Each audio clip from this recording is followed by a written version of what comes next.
More breaking inputs coming in at this point in time. After temporary truce between US and Iran, we are learning that India's External Affairs Minister, Dr. S. Jaishankar, is likely to visit UAE.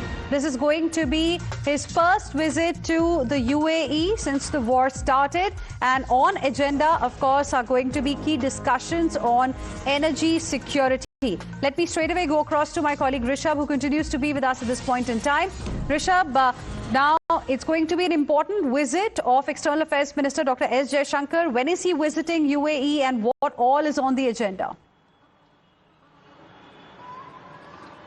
Well, Hina, this is something that sources are confirming to Times Now that External Affairs Minister had a premeditated visit scheduled for Mauritius for the Indian Ocean Rim Association meeting that happens tomorrow and day after. So that is when External Affairs Minister was supposed to be in Mauritius. In last 36 to 48 hours, Abu Dhabi and Delhi had hectic parleys of calls, and that's when it was decided that the External Affairs Minister would be visiting UAE as well. Remember, UAE is a strong partner that India have in West Asia. UAE is a very strong and suggested partner for India when it comes to energy security. So External Affairs Minister is expected to meet his counterpart as well in Abu Dhabi. On table would be the discussions around energy security, the region and the ceasefire. Also how now the post-war supply chain will shape up, given that Strait of Hormuz would have new rules and regulations as well.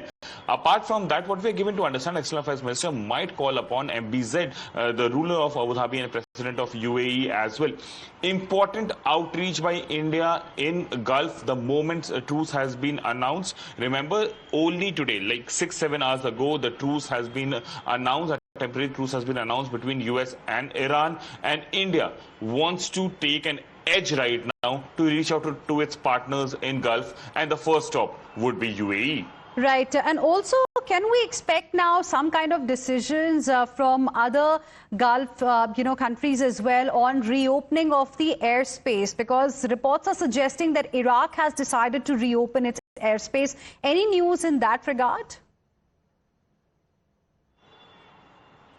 Well, definitely. See, when it comes to Oman airspace was always open. UAE airspace was open, closed, and there was erratic. Saudi was also having an erratic airspace operations. You would have airspace closure for 5-6 hours, then it would operate uninterrupted for 10 hours, then again it will stop, given the situation how it was evolving. Now that Iran and Iraq have decided to open their airspace, Israel also could open the airspace by end of today or early tomorrow. Other countries are also contemplating. See, UAE and Saudi, you would have the airspace open anytime now. The official notice would be coming in anytime now is what we're given to understand.